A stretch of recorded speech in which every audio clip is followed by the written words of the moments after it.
Morning student. आइए आज हम लोग देखते हैं next properties of D block के लिए लिखेंगे atomic size.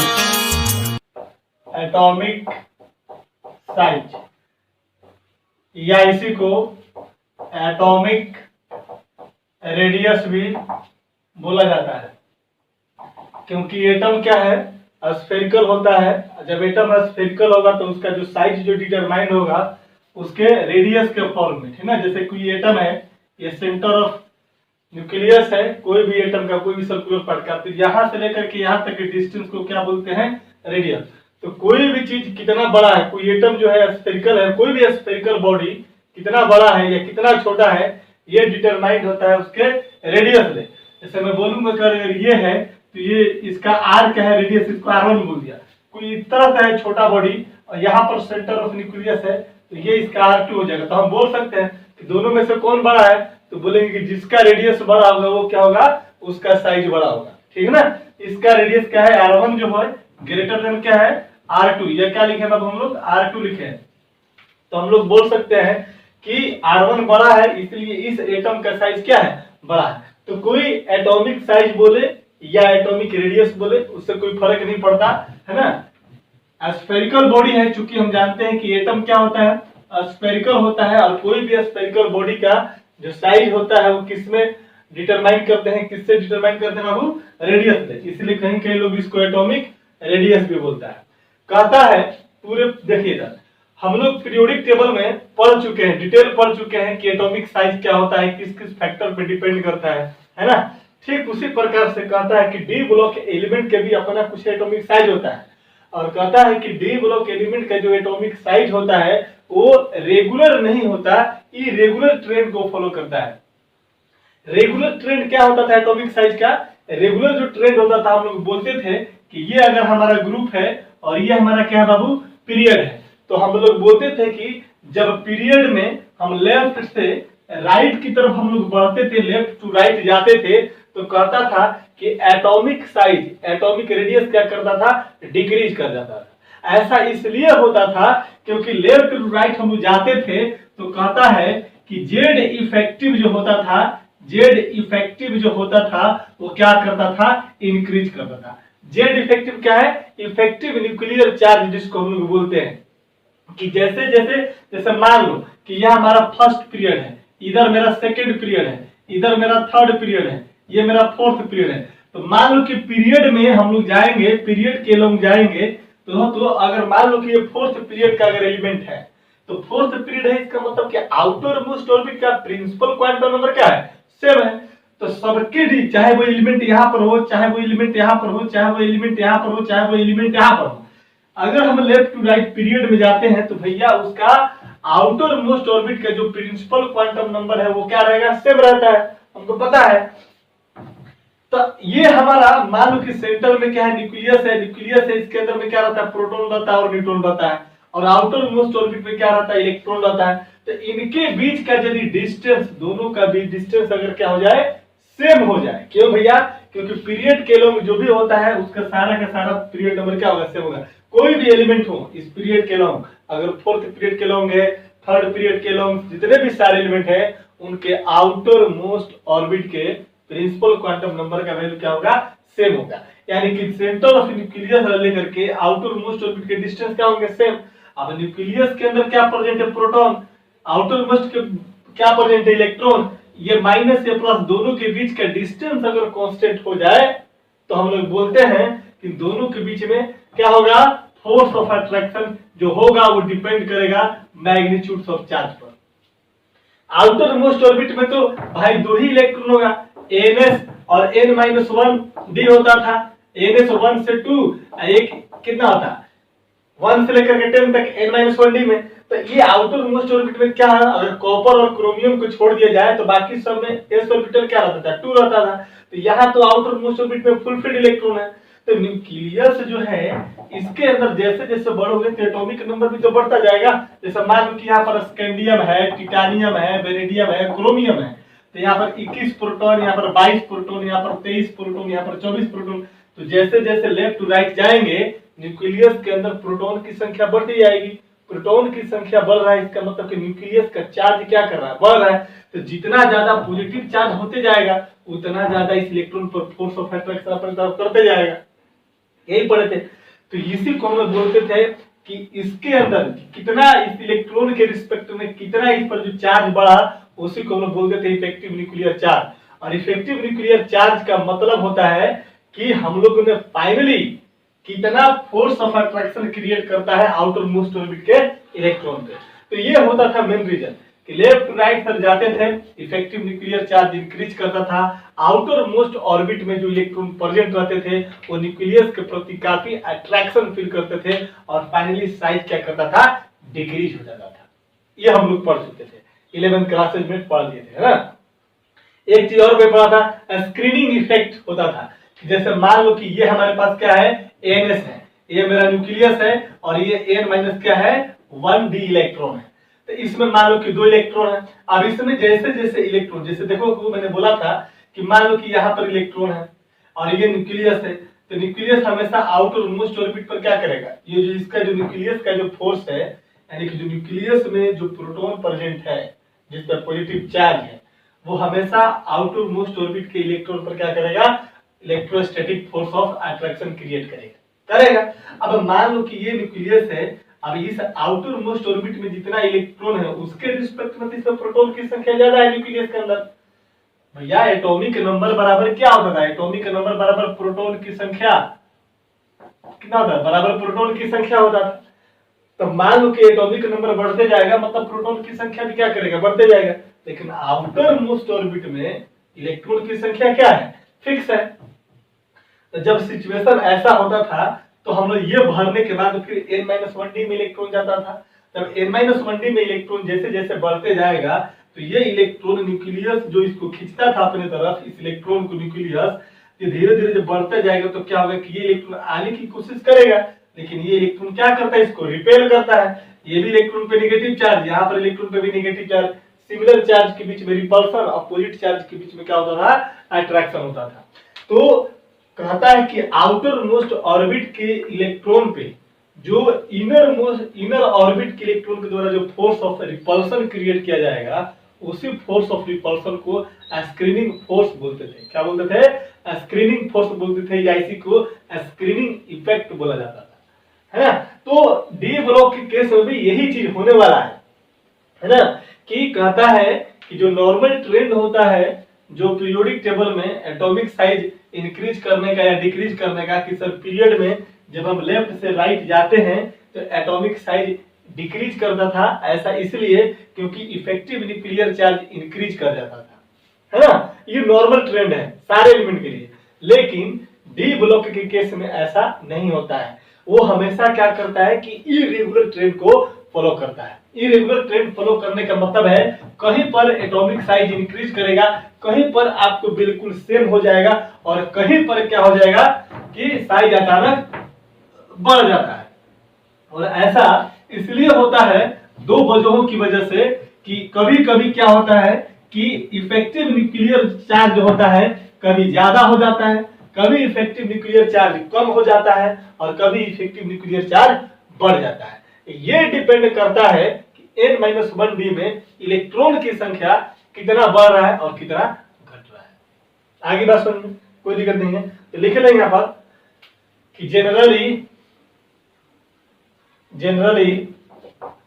generally the variation of atomic size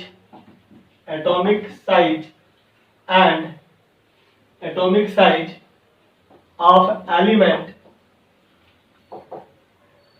along the period and group follow normal trend trend,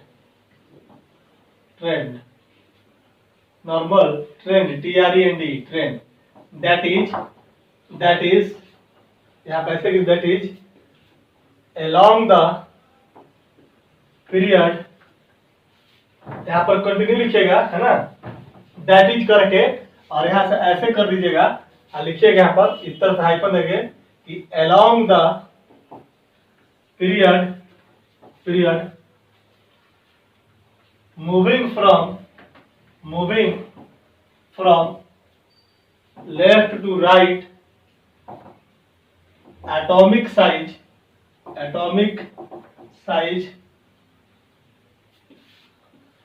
get decreases. It is due to increase in effective nuclear charge है ना, या हम इसको Z effective के नाम से भी जानते थे। इफेक्टिव न्यूक्लियर चार्ज बोलिए या इंक्रीज इन न्यूक्लियर चार्ज बोलिए, कोई दिक्कत नहीं होगा, ठीक है ना। चलो, और ग्रुप में क्या होता है, in a group moving from top to bottom the size get increases, the size of element get increases। पता होगा क्यों increases, because ऐसे लिखो, increases due to addition of extra cell, है ना। ये जनरल ट्रेंड होता था, है ना, कि यहाँ पर जैसे दिखा देना कि ये हमारा, मान लो कि ये हमारा ग्रुप है और ये हमारा पीरियड है, तो ये लेफ्ट पोजीशन और ये राइट पोजीशन, है ना, इधर जाते थे तो एटॉमिक साइज क्या करेगा, डिक्रीज करता था। और ये ग्रुप है, ये टॉप हो गया और नीचे क्या हो गया बाबू, बॉटम हो गया, इधर जाते थे तो एटॉमिक साइज क्या करता था, इसका एटॉमिक साइज इंक्रीज करता था। तो कहीं पर भी ये नॉर्मल ट्रेंड है पीरियोडिक टेबल का, ये नॉर्मल ट्रेंड को डी ब्लॉक एलिमेंट क्या करता है, फॉलो नहीं करता है, ठीक है। तो पहले इधर नोट कर लो, आइए सर 11 में पढ़े हुए हैं, बस थोड़ा सा याद दिलाना है मेरे को, डिटेल नहीं करना है, डिटेल में वहां कर चुका हूं, ठीक है ना, क्या एक्सेप्शन से क्या वेरिएशन है सारा दिखा दिया मैंने, नोट लीजिए। हो गया, चल जाइए।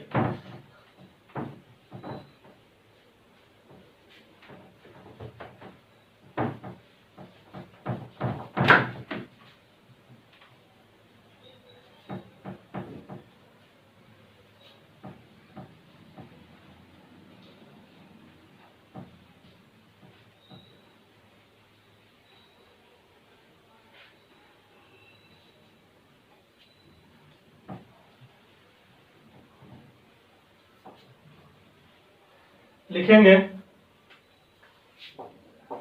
the D block, the size of D block element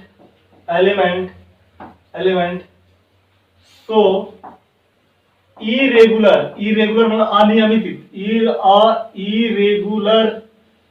irregular trends लिखेंगे the irregular trends in atomic size of D block element is due to the two region। कौन को रीजन, एक है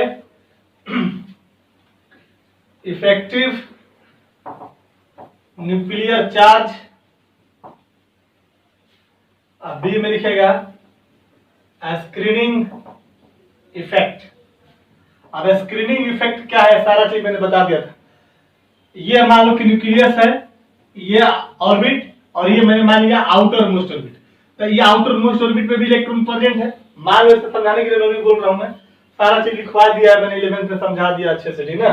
अब मान लो कि ये न्यूक्लियस है, यहाँ पर प्रोटॉन प्रेजेंट है, और ये प्रोटॉन क्या करेगा, इस इलेक्ट्रॉन पर क्या करेगा, फोर्स लगाएगा, अपने तरफ खींचने की कोशिश करेगा। क्यों भाई, क्योंकि इसमें इलेक्ट्रॉन की संख्या कम रहेगा और यहाँ पर प्रोटॉन की संख्या कितना ज्यादा।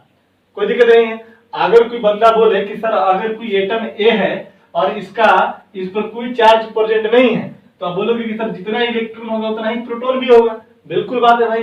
तो प्रोटॉन कहाँ प्रेजेंट रहेगा? न्यूक्लियस में। और मान लो कि इसका 21 इलेक्ट्रॉन है तो 21 प्रोटॉन भी होगा अगर न्यूट्रल है तो क्या 21 इलेक्ट्रॉन सारे के सारे इसी में प्रेजेंट रहेंगे क्या? नहीं, लेकिन 21 प्रोटॉन सारे के सारे न्यूक्लियस के अंदर प्रेजेंट रहेंगे। तो ये चीज कुछ इलेक्ट्रॉन यहाँ पर होगा, कुछ इलेक्ट्रॉन यहाँ पर भी होगा, कुछ इलेक्ट्रॉन इसके और ऑर्बिट में होगा, इस तरीके से होता है।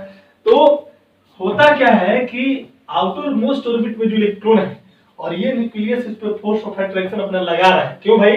क्योंकि इसके रिस्पेक्ट में यहाँ पर प्रोटॉन की संख्या क्या है? ज्यादा है। यहाँ पर इलेक्ट्रॉन है और इस इलेक्ट्रॉन की रिस्पेक्ट में यहाँ पर प्रोटॉन की संख्या ज्यादा है। जैसे मान लो कि यहाँ पर हमने NS कर दिया, ये N-1D कर दिया, तो यहाँ पर मान लो कितना इलेक्ट्रॉन? Maximum 2 electron. और यहाँ पर मान लो कि प्रोटॉन भाई स्कैंडियम से स्टार्ट ही होता है डी ब्लॉक एलिमेंट, तो यहाँ पर मिनिमम कितना है? 21 प्रोटॉन है। अब 21 प्रोटॉन इस पर फोर्स लगाएगा। तुम समझ सकते हो इस बात को कि जब 21 इलेक्ट्रॉन इसको प्रोटॉन लगाएगा, दोनों के बीच का डिस्टेंस हमारा सेम है। मैंने बोला कि पीरियड के लोग अगर 4th पीरियड है, 2nd पीरियड है, 3rd पीरियड है, तो पीरियड के लोग में पीरियड नंबर होता क्या है? आउटर मोस्ट ऑर्बिट का जो प्रिंसिपल क्वांटम नंबर होगा that is called period number. अगर 4th पीरियड बोला इसका मतलब उसके लॉन्ग में जितने भी सारे एलिमेंट हैं उनके आउटर मोस्ट ऑर्बिट का n का वैल्यू कितना होगा? 4th ही होगा। मतलब कि जो डिस्टेंस होगा न्यूक्लियस और इसके बीच में क्या रहेंगे? कांस्टेंट हो जाएगा। तो जब कांस्टेंट होगा तो फोर्स ऑफ अट्रैक्शन कैसे बढ़ेगा? नंबर्स ऑफ चार्ज से। कि तुम नंबर्स ऑफ चार्ज बढ़ाते जाओ तो फोर्स ऑफ अट्रैक्शन क्या करते जाएगा? बढ़ते जाएगा। आगे बात समझ। तो इस तरह से जब फोर्स ऑफ चार्ज जब बढ़ते जाएगा तो वैसे सिचुएशन में क्या होगा? ये इधर की तरफ खींचेगा। कौन? न्यूक्लियस। किसको? आउटर मोस्ट ऑर्बिट के इलेक्ट्रॉन को। लेकिन जैसे ही ये इलेक्ट्रॉन इसके तरफ आने की कोशिश करता है, जैसे ही ये इलेक्ट्रॉन इसके आने की तरफ कोशिश करेगा, जस्ट N-1D इलेक्ट्रॉन में जो ऑर्बिट में जो इलेक्ट्रॉन होगा उसको क्या करेगा? रिपेल करेगा। ये इधर आएगा, ये इसको रिपेल करेगा। क्योंकि नेगेटिव चार्ज यहाँ पर भी, नेगेटिव चार्ज यहाँ भी, सिमिलर चार्ज के बीच में क्या होता है? रिपल्सन होता है। तो जैसे ही आने की कोशिश करेगा इसको क्या करेगा बाबू? रिपेल करेगा। और जब ये रिपेल करेगा यही रिपल्सन फोर्स को क्या बोलते हैं हम लोग? स्क्रीनिंग इफेक्ट बोलते हैं। तो आउटर मोस्ट ऑर्बिट में जो इलेक्ट्रॉन है उस इलेक्ट्रॉन को जस्ट इनर सेल वाले ऑर्बिट के द्वारा लगाया गया रिपल्सन फोर्स को क्या बोलते हैं? स्क्रीनिंग फोर्स बोलते हैं, या इसी को स्क्रीनिंग इफेक्ट बोलते हैं। स्क्रीन का मतलब क्या होता है? पर्दा। ये इधर आने वाला है, यहाँ पर एक इलेक्ट्रॉन का पर्दा डाल दिया गया है। अब इलेक्ट्रॉन के बीच में क्या होगा? रिपल्सन। तो कभी भी ये इलेक्ट्रॉन इस इलेक्ट्रॉन को अंदर आने की इजाजत नहीं देगा। लेकिन यहाँ पर प्रोटॉन की संख्या बहुत ज्यादा है तो ये क्या कर सकता है? अंदर की तरफ आ सकता है। आगे बात समझ में? ये चीजें हैं। तो 2 रीजन होंगे मेनली। कौन कौन बाबू? एक होगा इफेक्टिव न्यूक्लियर चार्ज, दूसरा क्या होगा? स्क्रीनिंग इफेक्ट, है ना? चलिए यहां पर लिखेंगे हम लोग। नेक्स्ट कौन करके बताओ तो। अच्छा, इफेक्टिव न्यूक्लियर चार्ज तो समझ में आ गया होगा क्या होता है? न्यूक्लियस का चार्ज, है ना? न्यूक्लियस का कितना प्रोटॉन है। तो यहां पर लिखेंगे हम लोग कि the size of element, the size of, ऐसे कर दो, the size of scandium to Mn get decreases due to increase in effective nuclear charge than the screening effect।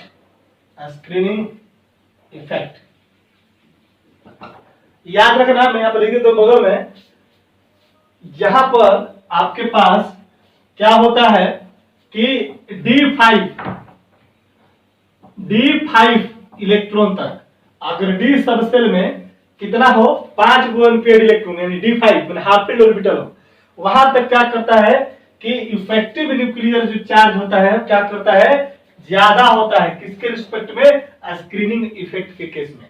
और जैसे जैसे यहाँ के बाद जो पेयरिंग होना स्टार्ट हो जाता है तो क्या करता है कि स्क्रीनिंग इफेक्ट जो होता है बढ़ने लगता है, और एक समय ऐसा आ जाता है कि इफेक्टिव न्यूक्लियर चार्ज और स्क्रीनिंग इफेक्ट का मैग्नीट्यूड लगभग बराबर हो जाता है, जिसकी वजह से साइज क्या होता है, सेम हो जाता है। ठीक है, बाहरी लिखवा देता हूं, फिर लिखेंगे next point, the atomic size of Fe cobalt nickel becomes similar. It is due to similar value of effective nuclear charge and screening effect. ठीक है, और यहां पर लिख दीजिएगा लास्ट में तीसरा पॉइंट करके इस तरह से, है ना। देखो पहले यहां पे लिखना, इसके बाद ये लिखना, इसके बाद ये लिखना, अब तब ये लिखना। ठीक है, तो लिखिएगा यहां पर एंड साइज मतलब atomic size from copper two zinc get increases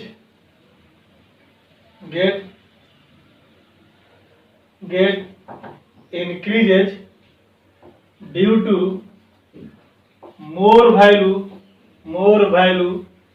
of a screening effect than effective nuclear charge. या 3 पॉइंट है, ए बी के बाद क्या लिखना है, 3 पॉइंट है, 1 2 3 कैसे कैसे वेरिएशन होता है, क्यों होता है, मैंने लिखवा दिया। अब थोड़ा सा ट्रेंड देख लेते हैं हम लोग, जल्दी करो। हो गया, ये सारी बातें कहां होती है, अलोंग द पीरियड, है ना। जल्दी करो, देखो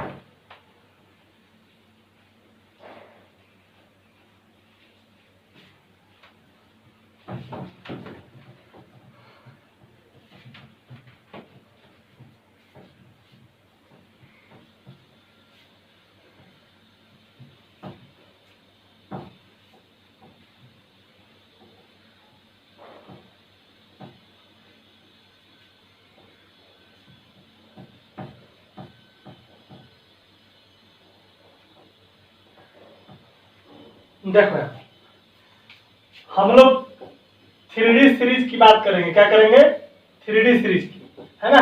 मेनली 3D सीरीज ही पूछता है,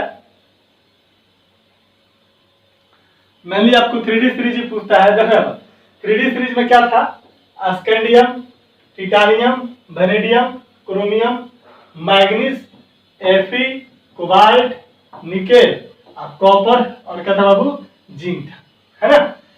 अब तुमको इलेक्ट्रॉनिक कॉन्फ़िगरेशन पता होगा, इसका इलेक्ट्रॉनिक कॉन्फ़िगरेशन कितना है, इसके जस्ट ऊपर लिख दूं कितना, 3D2 4s कितना, सॉरी 3D1 4s कितना 2, 3D2 4s कितना 2, 3D3 4s कितना 2, 3D कितना 5 अब 4s कितना 1, 3D कितना 5 4s कितना 2, 3D6 4s कितना 2, 3D7 4s कितना 2, 3D8 अब 4s कितना 2, यह था ना। इसके बाद 3D10 अब 4s कितना 1 और 3D10 अब 4s कितना 2। ये होता है आउटर मोस्ट इलेक्ट्रॉनिक कॉन्फ़िगरेशन। हम लोग पढ़ चुके हैं इलेक्ट्रॉनिक कॉन्फ़िगरेशन में। अब देखो समझना बात यहाँ से, ये हमारे पास डी ब्लॉक का कोई एलिमेंट है, उसका न्यूक्लियस है, और ये हमने मान लिया n माइनस कितना है बाबू, n-1 डी है, और ये क्या मान लिया मैंने, ns मान लिया। इसके पास भी बहुत सारा होगा, 1s2 2s2 बहुत सारा होगा। ठीक है, इतना करने की जरूरत नहीं है, आपको समझाने के लिए मैं बस 2 चीज करी, क्योंकि हम लोग को यही दोनों के बीच के काम करना है बस। अब देखो इसमें क्या है, अगर हम स्कैंडियम से लेकर के, हमने बोला था कि स्कैंडियम से लेकर के मैग्नीज तक कहता है कि साइज क्या करता है, डिक्रीज करता है। क्यों, क्योंकि इफेक्टिव न्यूक्लियर चार्ज क्या करता है, बढ़ते जाता है। कहां तक, D5 तक। हमने बोला था कि D5 तक। यहां पर इलेक्ट्रॉन की संख्या कितना, 2। न्यूक्लियस के द्वारा स्कैंडियम है, मान लो कि स्कैंडियम की हम बात करते थे, स्कैंडियम के न्यूक्लियस में 21 प्रोटॉन की संख्या होता है। अब 21 प्रोटॉन है और यहाँ पर इलेक्ट्रॉन की संख्या कितना, 2 है। तो इसके रिस्पेक्ट में प्रोटॉन की संख्या ज्यादा। अब ये इस पर क्या करेगा, फोर्स ऑफ अट्रैक्शन लगाएगा। पता है ना इलेक्ट्रोस्टैटिक्स में पढ़े होइएगा, इलेक्ट्रॉन पर नेगेटिव चार्ज है, प्रोटॉन पे पॉजिटिव चार्ज है, अपोजिट चार्जेस के बीच में अट्रैक्शन होता है, सिमिलर चार्जेस के बीच में क्या होता है, रिपल्शन होता है। तो यहाँ पर न्यूक्लियस इस पर फोर्स लगाएगा। अब 3D में कितना गया, एक इलेक्ट्रॉन, यहाँ पर गया एक इलेक्ट्रॉन। अब ये इस पर लगाएगा फोर्स ऑफ अट्रैक्शन, ये आसानी से खींचा चला जाएगा क्योंकि ये 2 इलेक्ट्रॉन है, इस इलेक्ट्रॉन के रिपल्शन का कोई प्रभाव उस पर नहीं पड़ेगा। फिर एक इलेक्ट्रॉन फिर बढ़ता गया, टिटानियम में डी में 1 था, फिर डी में कितना गया 2, फिर 2 यहाँ पर गया, यहाँ पर 22 प्रोटॉन हो जाएगा, है ना। ये 2 इलेक्ट्रॉन आने की कोशिश करेगा, आसानी से आएगा क्योंकि इनके भी इलेक्ट्रॉन ज्यादा इस पर कुछ कर नहीं पाएंगे। फिर 3 इलेक्ट्रॉन गया, फिर 4 इलेक्ट्रॉन गया, फिर 5 इलेक्ट्रॉन गया। 5 इलेक्ट्रॉन तक यदि जाता है तो न्यूक्लियस उस समय भी उस पर उतना ही फोर्स ऑफ अट्रैक्शन लगाता है जितना कि इस पर 1 इलेक्ट्रॉन था चाहे 5 इलेक्ट्रॉन था, क्योंकि D5 तक में, D5 तक जब भी अट्रैक्शन या रिपल्शन जहां है पेयर्ड फॉर्म में देखा जाता है। ये सारे D5 में क्या है, सारे के सारे अनपेयर्ड इलेक्ट्रॉन है। ये अनपेयर्ड इलेक्ट्रॉन जब तक है तब तक क्या करेगा, न्यूक्लियस इसको अपने तरफ क्या करेगा, खींचेगा। इसके दौरान इसका जेड इफेक्टिव, इसका इफेक्टिव न्यूक्लियर चार्ज जो होगा इसके द्वारा, जैसे कि ये मान लो कि ये अंदर आने की कोशिश करेगा तो ये इलेक्ट्रॉन है, इस पर भी नेगेटिव चार्ज, ये इसको बाहर की तरफ रिपेल करने की कोशिश करेगा।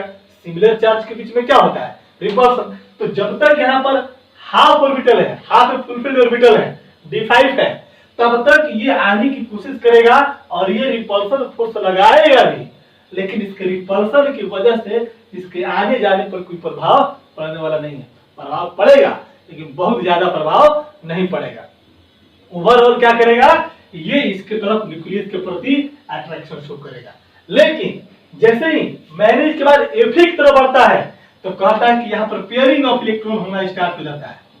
Fe से लेकर के कहां था बाबू, Fe कोबाल्ट निकल तक। और ये सिचुएशन ऐसा क्रिएट हो जाता है कि इनके और इनके हमेशा अब तो जो भी डी में जाएगा फुलफिल करने की कोशिश करेगा, डबल डबल डबल होते जाएगा। अब ऐसे सिचुएशन में आपको पता होना चाहिए कि अगर कोई ऑर्बिटल हाफ फील्ड है, अगर कोई ऑर्बिटल क्या है, फुलफिल्ड है, तो दोनों के केस में स्टेबिलिटी किसकी, इसकी ज्यादा। अब जो इलेक्ट्रॉन इसकी तरफ आने की कोशिश करेगा, अब यहाँ पर जो पेयर्ड ऑर्बिटल होते जाएंगे, पेयर्ड जो होते जाएंगे, ये इसको स्ट्रांगली क्या करेगा, इसको रिपेल करने की कोशिश करेगा। और ये इस तरीके से रिपेल करता है कि न्यूक्लियस के द्वारा लगाया गया आउटर मोस्ट ऑर्बिट के इलेक्ट्रॉन पे जो अट्रैक्शन फोर्स है वो इसके द्वारा लगाए गए रिपल्सन फोर्स के लगभग बराबर होता है। आगे बस में लगभग बराबर, मतलब कि जैसे मान लो कि किसी का 7.5 है तो दूसरे का 7 पॉइंट कितना आ जाएगा, 4 हो जाएगा, इस तरह के। तो हम लोग लगभग कंसीडर क्या करते हैं कि बराबर हो जाता है। तो यानी एक खींचने वाला है और एक धकेलने वाला है, और दोनों की मैग्नीट्यूड लगभग बराबर हो तो इनके साइज में बहुत बड़ा अंतर होने नहीं जा रहा है। ठीक है, फिर जब आते हैं कॉपर में और जिंक में। अब कॉपर में D10 पूरा फुलफिल्ड है, पूरा फुलफिल्ड। फिर यहाँ पर हाफ फील्ड है और यहाँ पर देखो फुलफिल्ड है और यहाँ पर क्या है, फुलफिल्ड है। अब जिंक के तरफ तुम अगर तुम यहाँ पर जिंक की तरफ तुम यदि तुम जाते हो तो यहाँ पर क्या होता है, जिंक की तरफ जाने के बाद क्या होता है, साइज क्या हो जाता है, इसका बढ़ने लगता है। क्यों, क्योंकि उसके केस में जो न्यूक्लियस के द्वारा इस पर अट्रैक्शन फोर्स जो लगाया जा रहा है उस अट्रैक्शन से कहीं ज्यादा इसके द्वारा रिपल्सन लगाया जा रहा है। न्यूक्लियस अपने तरफ इसको खींचने की कोशिश कर रहा है। मान लो कि न्यूक्लियस इसको तरफ 5 कूलम पर मीटर से खींच रहा है तो ये उसको 7 न्यूटन से बाहर की तरफ क्या करेगा, धकेलने की कोशिश करेगा। आगे बात समझ में। तो ये चीज होता है कि यहाँ के केस में क्या होता है कि रिपल्सन डोमिनेट हो जाता है अट्रैक्शन पर, मतलब स्क्रीनिंग इफेक्ट जो होगा डोमिनेट कर जाएगा किस पर बाबू, डोमिनेट कर जाएगा अट्रैक्शन पर, ठीक है। और यहाँ पर क्या होता है कि स्क्रीनिंग इफेक्ट और न्यूक्लियर फोर्स ऑफ अट्रैक्शन क्या हो जाएंगे, लगभग सिमिलर। और यहाँ पर क्या हो जाएगा, स्कैंडियम से लेकर के एमएम तक क्या हो जाएगा, इफेक्टिव न्यूक्लियर चार्ज, यानी कि न्यूक्लियस का अट्रैक्शन फोर्स जो होगा ज्यादा होगा, डोमिनेंट होगा किस पर, स्क्रीनिंग इफेक्ट। क्लियर हो गया, कोई दिक्कत नहीं, बस इसी चीज को बता देना है और क्या। और ये सब चीजें आपको पढ़ा दिया गया है, ठीक ना, 11th क्लास में ये सब चीजें आपको पढ़ा दिया गया है, इसलिए अब कॉन्फ़िगरेशन लिखने की जरूरत नहीं है, मैं समझाने के लिए कर दिया था आपको।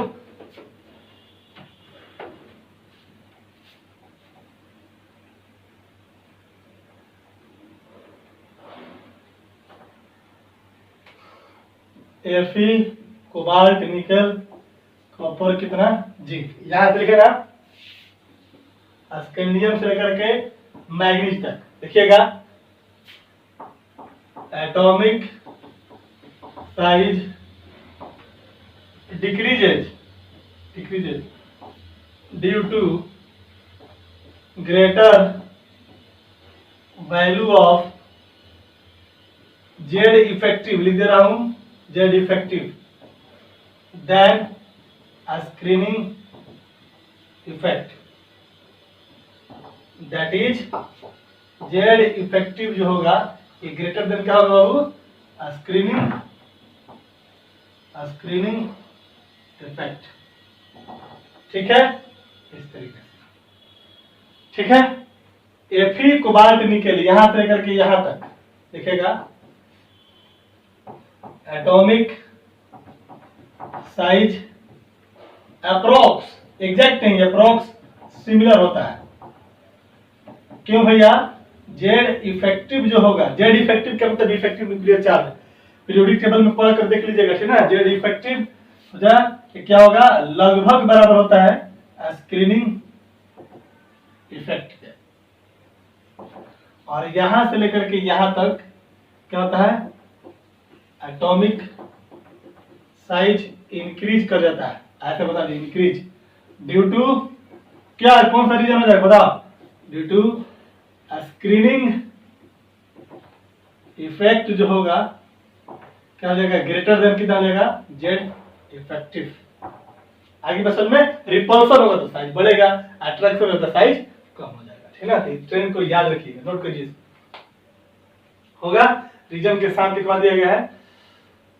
चलिए आगे बढ़े। Very good. ये तो था किसमें, पीरियड, लेफ्ट टू राइट, ये पीरियड था। ठीक ना,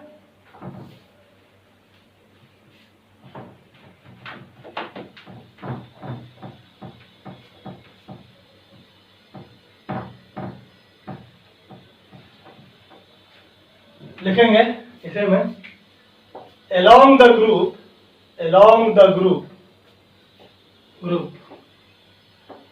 on moving from top to bottom, top to bottom अभी कहां से, यहां बोले ना 3D to 4D सीरीज, याद रखना 3D to 4D से, है ना। on moving from top to bottom 3D to 4D size, atomic size increases। क्यों भैया, due to extra addition of shell. हो गया, कोई दिक्कत नहीं है। अब जरा देख तो यहां से 3D सीरीज में एलिमेंट कौन कौन था, स्कैंडियम, टिटानियम, वेनेडियम, ज्यादा लिखने की जरूरत नहीं है, समझाने वाला बात ना। और यहाँ पर 4D सीरीज की मैं बात करूंगा तो क्या होता है, यारी, जरा, निभा, इस तरह से होता है। कोई नहीं, कहता है कि 3D जैसे स्कैंडियम से याट्रियम बनाएंगे तो क्या करेगा, साइज इंक्रीज करेगा। क्या करेगा, साइज इंक्रीज करेगा। आगे बात में स्कैंडियम से याट्रियम तक आएंगे तो साइज क्या करेंगे, टिटानियम से जिरकोनियम तक आएंगे तो साइज इंक्रीज करेगा। वेनेडियम से निबोबियम तक आएंगे तो साइज क्या करेगा, इंक्रीज करेगा। बस कहां तक, 3D to 4D सीरीज में, 5D में नहीं, याद रखना। क्लियर है। अगर मैं पूछूं इस तरह से क्वेश्चन में पूछ दूं, which one is greater in size, आपका ऑप्शन क्या होगा बोलो। जैसे मैं बोलूंगा कि स्कैंडियम ग्रेटर देन याट्रियम, बी में याट्रियम ग्रेटर देन स्कैंडियम, क्या बोलोगे, बी बोलोगे, क्योंकि 3D से किसमें है, इसमें 4D में है। टॉप टू बॉटम इंक्रीज करेगा लेकिन लिमिटेड है, कहां तक, 3D से 4D सीरीज तक, इसके ज्यादा नहीं, है ना। जैसे कि मैं बोलूंगा कि विच वन इज ट्रू, कौन सही है साइज में, titanium is greater than zirconium, B में zirconium is greater than titanium, क्या मारोगे, जिरकोनियम ग्रेटर देन क्या, टिटानियम। आंसर क्या हो जाएगा आपका, ये हो जाएगा। आगे बढ़ते हैं साइज में, true for size, true for size note कर लो। 3D से 4D सीरीज में 3D 4D 5D 6D होता है, तो 3D से 4D में आएंगे तो साइज क्या करेगा, इंक्रीज करेगा। क्यों करेगा, due to extra addition of shell. ठीक है, नोट करो इसको। हो गया, कोई दिक्कत नहीं है। देखो इधर इसी में लिखना है आगे।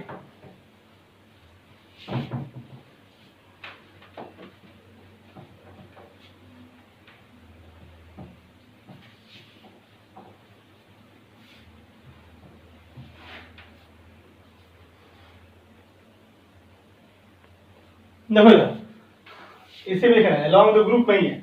on moving 4D to 5D series the size becomes equal हो जाता है, मतलब लगभग इक्वल है। becomes similar कर दो ज्यादा अच्छा रहेगा, है ना, becomes similar। it is due to lengthened contraction। अब क्या होता है lengthened contraction, एक क्लास वेट कीजिए, है ना, एक क्लास में 2 क्लास वेट करना पड़ेगा। जब एफ ब्लॉक एलिमेंट पढ़ेंगे तो वहां पर लेंथेनाइड कॉन्ट्रैक्शन एक्टिनाइड कॉन्ट्रैक्शन क्या होता है आपको बता दिया जाएगा। बस अब याद रखिए कि लेंथेनाइड कॉन्ट्रैक्शन की वजह से 4D टू 5D में जाएंगे तो साइज इंक्रीज नहीं करता है। याद कीजिए, लेंथेनाइड में हम लोग 5D सीरीज में ला हफ्ता वरना रे पढ़े थे, हम लोग पढ़े थे ना, तो उसमें क्या होता है कि 58 से लेकर के 71 तक लेंथेनाइड प्रेजेंट थे। तो लेंथेनाइड की वजह से उनमें क्या होता है कि साइज कॉन्ट्रैक्ट करता था। अब होता क्या है कि लेंथेनाइड बोलने का मतलब हो गया एफ ब्लॉक एलिमेंट। क्या होता है, एफ ब्लॉक एलिमेंट। और एफ ब्लॉक एलिमेंट का पढ़े रहिएगा कि स्क्रीनिंग इफेक्ट क्या होता है, बहुत ही कम होता है। तो वो क्या करता है कि जितना रिपल्सन नहीं करना चाहिए, है ना। जैसे कि मान लो कि तुम क्या बोलोगे, जैसे 3D से आते हैं 4D, तो क्या होता है कि साइज इंक्रीज करता है। अब तुम बोलोगे कि सर कि 4D से अगर हम 5D में अगर हम आने की कोशिश करेंगे तो एक्स्ट्रा सेल का एडिशन तो होता है, लेकिन वहां पर कॉन्ट्रैक्शन हो जाता है। यहां से यहां तक आने में साइज बढ़ता तो है, लेकिन कॉन्ट्रैक्शन लेंथेनाइड कॉन्ट्रैक्शन की वजह से वो बढ़ नहीं पाता। जैसे मान लो कि 3 से यहाँ पर आए, जैसे मान लो 3 पिकोमीटर से यहाँ पर आए 4 पिकोमीटर, तो होना चाहिए 4 से यहाँ पर 4 से आएगा तो मान लो कि 5 पिकोमीटर होना चाहिए साइज इसका, बढ़ना चाहिए। तो ये 5 पिकोमीटर बढ़ता नहीं है, बल्कि ये 5 होना चाहिए, बल्कि 5 से कम हो जाता है, कॉन्ट्रैक्ट हो जाता है। ये लगभग 4.1 हो जाता है, 4.2 हो जाता है, इस तरीके से हो जाता है। तो इनका और इनका साइज लगभग क्या मान लेते हैं हम लोग, बराबर मान लेते हैं। क्यों, ड्यू टू लेंथवाइड कॉन्ट्रैक्शन। क्या होता है डिटेल करने वाले हैं, एक क्लास वेट कीजिए और, है ना। क्लियर होगी बात, समझ में कोई दिक्कत नहीं है। तो ये चीजें याद रखना है कि जैसे कि मैं आपको एग्जांपल दूं, एग्जांपल के तौर पे, है ना। जैसे कि मान लें कि स्कैंडियम है, 3D सीरीज हो, 3D series scandium, 4D series yttrium, 5D series क्या बाबा, लैंथेनम, यही है ना। अब यहाँ स्कैंडियम से टिटानियम, वेनेडियम, क्रोमियम जो भी हो, यहां से क्या होगा, जिरकोनियम, जारी जरा, निभा, मौत तक, मुरुगेरम, ला, हफ्ता, वरना, इस तरह जो भी होता है हम लोग पढ़े हैं। देखो होता यूं है कि हमने देखा कि यहां से यहां तरफ, देखो याद रखना ये वाला एक्सेप्शन है, एक्सेप्शन। देखो लैंथेनम जो है लैंथोनाइड नहीं है, लैंथेनम के बाद ये जो है ये भी लैंथेनाइड नहीं है। तो इनके और इनके बीच में जो भी आता है, उनके बीच में कॉन्ट्रैक्शन की वजह से इनका साइज क्या होता है, लगभग बराबर हो जाता है, ठीक है। लेकिन ये सारे के सारे डी ब्लॉक एलिमेंट है, तो इनके बीच में किसी प्रकार का लैंथेनाइड अट्रैक्शन नहीं होता है। यहां पर लिख लेना size order 3D to 5D में सिर्फ कौन कौन सा, स्कैंडियम से बड़ा कौन सा, यट्रियम, यट्रियम से बड़ा कौन सा, लैंथेनम। याद रखना ये साइज क्या करेगा, increase. Lanthanide contraction not occurs between them. याद रहे इनके स्कैंडियम नाइट्रियम लैंथेनम इनका ऊपर से नीचे जाएंगे तो साइज इंक्रीज करेगा, सिर्फ ये एलिमेंट, तीन एलिमेंट। क्यों? क्योंकि इनमें कोई भी लेंथेनाइड कॉन्ट्रैक्शन केस नहीं मिलता है। लेकिन अगर मैं पूछूं कि टिटानियम से जिरकोनियम आएंगे, साइज इंक्रीज करेगा। लेकिन जिरकोनियम से हैफनियम तक आएंगे, क्या साइज इंक्रीज करेगा? नहीं करेगा। क्यों? क्योंकि सर जैसे ही यहां से यहां तक आते हैं लेंथेनाइड कॉन्ट्रैक्शन हो जाता है, जिसकी वजह से जिरकोनियम का और हैफनियम का साइज बराबर, निबोबियम का टेंटेलम का साइज बराबर, मोलिब्डेनम और टंगस्टन का साइज बराबर, इसके आगे जो भी होंगे साइज क्या होंगे? बराबर हो जाते हैं। तो इधर क्या होता है, ये सब साइज लगभग साइज क्या होते हैं, इनके बराबर होते हैं। मैं यहां पर ऐसे अप्रोक्स का वैल्यू ऐसे कर देता हूं, है ना, ये साइज इस तरीके से, ये क्या है, अप्रोक्स साइज क्या हो जाएंगे? सिमिलर। क्यों बाबू? क्योंकि वहां पर लेंथेनाइड कॉन्ट्रैक्शन पॉसिबल है, यहाँ पर लेंथेनाइड कॉन्ट्रैक्शन पॉसिबल नहीं है। क्यों? क्योंकि यहाँ पर क्या है, लेंथेनम है, लेंथेनम डी ब्लॉक एलिमेंट है, और लेंथेनम ये 57 था और 58 से 71, ये 72 होता था। बताइए, याद कीजिए, यहाँ बताऊंगे। तो इनके और इनके बीच में क्या आते थे?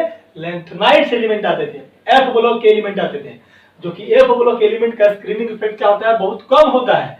सबसे ज्यादा स्क्रीन किसका? एस का, पी का, डी का, और क्या होता है सबसे कम? एफ का। तो हम जानते हैं कि जितना ज्यादा स्क्रीनिंग इफेक्ट होगा साइज बढ़ाना चाहिए। तो स्क्रीनिंग पुअर हो रहा है, बहुत कमजोर हो रहा है, तो साइज कहां से बढ़ेगा? क्लियर है ना? बस यही बातें हैं। तो यहां पर इसको पहले नोट कर लो, नोट करो इसको जल्दी से। हो गया? चल देख,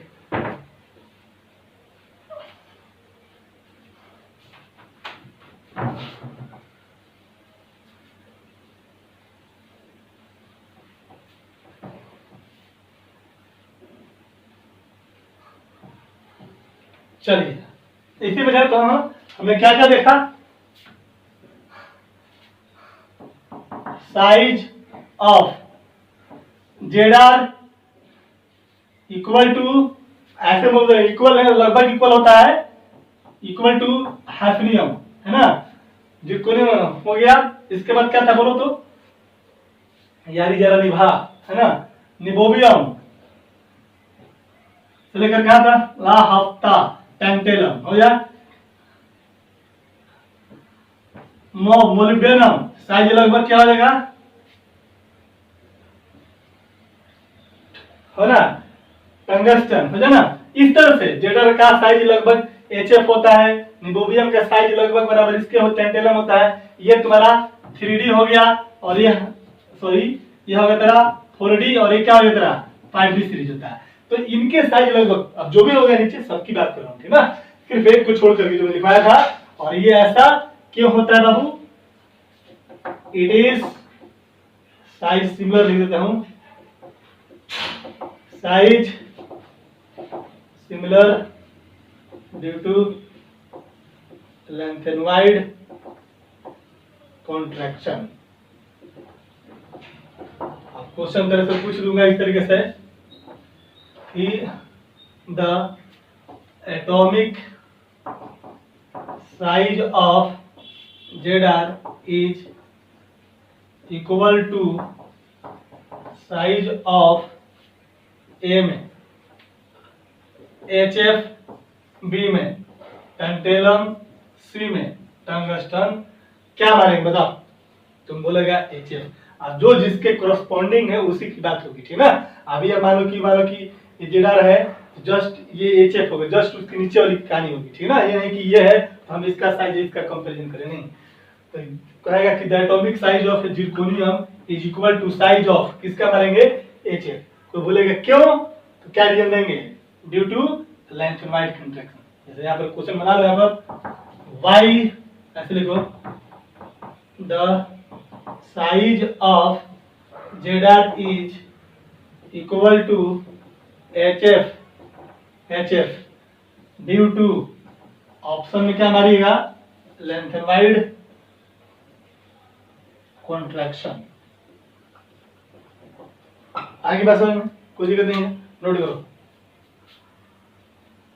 क्या होगा लेंथ वाइज कंट्रैक्शन देखेंगे आगे, टेंशन लेने की जरूरत नहीं है। आगे बढ़े, चलिए।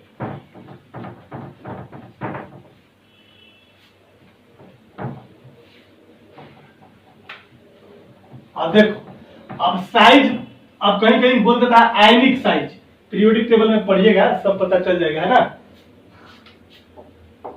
आयनिक साइज, आयनिक साइज का मतलब साइज ऑफ आयन, मैंने बता दिया था, है ना। जैसे कि ये हमारा क्या है, बोलो, एनायन है, ये क्या है, न्यूट्रल है, और ये क्या है बाबू, केटायन है। आपको पता होगा कि एनायन का साइज क्या होता है, ज्यादा न्यूट्रल के रिस्पेक्ट में, और न्यूट्रल का साइज क्या होता है, ज्यादा किसके रिस्पेक्ट में, केटायन के रिस्पेक्ट में।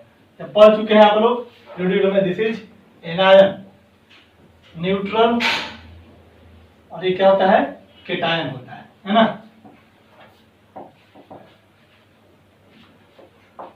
साइज होगा इनवर्सली प्रोपोर्शनल टू, देखो इधर, साइज जो होगा inversely proportional to number of charge present on cation, है ना। साइज ये किसके लिए होता है, सिमिलर के लिए। Size directly proportional to number of charge present on anion, anion का मतलब निगेटिव है, केटायन का मतलब पॉजिटिव। ये जो वैल्यू होता है किसके लिए, ये बात दिखाया गया है, फॉर सेम एटम के लिए, सेम एलिमेंट के लिए, है ना।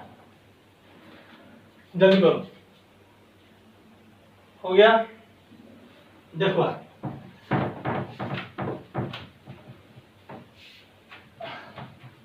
अगर मैं तेरे से क्वेश्चन पूछ दूं सिंपल में, देखो यहाँ पर जनरली मेटल है तो पॉजिटिव चार्ज बनाने की क्षमता रहेगा, तो पॉजिटिव की बात करूंगा मैं। जैसे देखो, मैं तेरे से पूछूंगा which one is greater in size, और आपके सामने ऑप्शन है Fe है, Fe प्लस है, Fe2 प्लस है,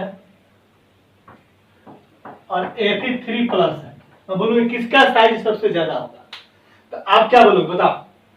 साइज जो होगा 1 यानी inversely proportional to the number of charge present on cation, तो केटायन पर कैसा चार्ज प्रेजेंट होता है, पॉजिटिव चार्ज। तो पॉजिटिव चार्ज की संख्या जिसका ज्यादा होगा उसका साइज क्या होगा, छोटा होगा। और ये किसके लिए है, सेम एलिमेंट के लिए। यहाँ पर भी आयरन, यहाँ पर भी आयरन, यहाँ पर भी आयरन, और क्या, यहाँ पर भी आयरन। तो ये बात ध्यान रहेगा हमेशा, कोई दिक्कत नहीं है। तो यही चीज सोचना है। अब तो लड़का बोलेगा ऐसा क्यों सर, तो देखो, मान लीजिए तेरा न्यूक्लियस, ये हमारा आउटर मोस्ट ऑर्बिट। अब मान लीजिए आउटर मोस्ट ऑर्बिट में इलेक्ट्रॉन है ना, यहाँ पर भी कुछ इलेक्ट्रॉन होगा, यहाँ पर भी प्रोटॉन होगा। तो प्रोटॉन और इलेक्ट्रॉन का साइज, प्रोटॉन और इलेक्ट्रॉन की जब संख्या बराबर होता है, एटम क्या होता है, न्यूट्रल। तो यह तो न्यूट्रल कंडीशन की बात होगी। अब मान लीजिए यहाँ पर पॉजिटिव चार्ज है, पॉजिटिव चार्ज का मतलब क्या होगा, एक इलेक्ट्रॉन बाहर निकल गया। और जब एक इलेक्ट्रॉन बाहर निकल गया तो जब इलेक्ट्रॉन निकल जाता है उसके रिस्पेक्ट में प्रोटॉन की संख्या ऑटोमेटिकली क्या नजर आएगी, ज्यादा। तो जिसका संख्या ज्यादा वो अपनी तरफ ज्यादा खींचेगा, प्रोटॉन की संख्या ज्यादा तो प्रोटॉन अपने आप खींचेगा इधर, तो साइज क्या हो जाएगा, छोटा हो जाएगा। यहाँ से दो इलेक्ट्रॉन बाहर निकाल दिया, यानी कि प्रोटॉन की संख्या अब क्या होगा, बहुत ज्यादा हो गया इसके रिस्पेक्ट में, तो साइज और क्या हो जाएगा, छोटा हो जाएगा। यानी कि पॉजिटिव चार्ज अगर बढ़ रहा है इसका मतलब है कि इफेक्टिव न्यूक्लियर चार्ज क्या है, बढ़ रहा है ना। ये चीजें होती है। तो ग्रेटर साइज कौन सा, ए, और स्मॉलर साइज क्या होगा, ये क्या हो जाएगा, सबसे स्मॉलर इन साइज, सबसे क्या होगा, स्मॉलर। ठीक है, नोट कर लो। चलिए, हो गया यहाँ तक कहानी, नोट कीजिए इसको।